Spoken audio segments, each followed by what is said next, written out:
ইলেকশনে সহযোগিতা করে এই বাংলাদেশে আর কোথাও এই পুরো বাংলাদেশে তার জায়গা হবে না।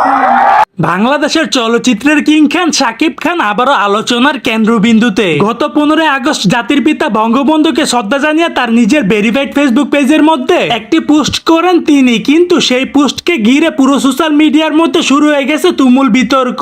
ভিডিওটি শুরু করার আগে ছোট্ট একটি অনুরোধ, যদি চ্যানেলটির মধ্যে নতুন হয়ে থাকেন তাহলে চ্যানেলটি অবশ্যই সাবস্ক্রাইব করে রাখবেন। এবার আসি মূল ঘটনায়। শাকিব খানের এই পোস্টে ক্ষোভ প্রকাশ করেন বৈষম্য ছাত্র আন্দোলনকারী নেতা হাসনাত আব্দুল্লাহ। তিনি প্রকাশ্যে বলেন বাংলাদেশের মধ্যে কোনো মুজিববাদী আওয়ামী লীগের দালালের স্থান হবে না। তার মতে শাকিব খান নাকি আওয়ামী লীগের দালাল। বাংলাদেশের যারা গোয়েন্দা সংস্থা আছেন তারা জানে না বিদেশে বাংলাদেশের বিরুদ্ধে কি ষড়যন্ত্র হয়।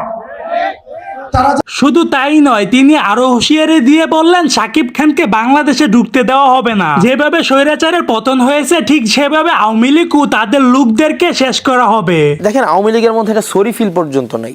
আপনি খুবই দুঃখজনক, আওয়ামী লীগ যে স্কেলে ক্রাইম করেছে একটা দীর্ঘ সময়। এমনকি তিনি আরো দাবি করেন বাংলার জমিতে কোনো মুজিববাদী মানে শাকিব খানের কোনো ছবি সিনেমা হলে চলতে দেওয়া হবে না। এই মন্তব্য ছড়িয়ে পড়তে চারিদিকে গুঞ্জন শুরু হয়ে গেছে। কেউ কেউ বলছে শাকিব খানের এই পোস্টের পিছনে বড় রাজনৈতিক উদ্দেশ্য আছে, কিন্তু সেটাকে ভুল প্রমাণিত করে শাকিব খান রিসেন্টলি একটা সাক্ষাৎকারে জানিয়ে দিয়েছেন শাকিব খান কোনো দলের সাথে যুক্ত নেই, কিন্তু দেশের জন্য যারা জান প্রাণ উজাড় করে দিয়েছে তাদেরকে শ্রদ্ধা জানানো দোষ হতে পারে না। পুরো ভিডিওটি গুঞ্জন থেকে ইন্সপায়ার হয়ে তৈরি করা, কতটুকু সত্য মিথ্যা সেটা এখনো স্পষ্টভাবে জানা যায়নি। সো কেউ ভুল বুঝে বাজে মন্তব্য করবেন না।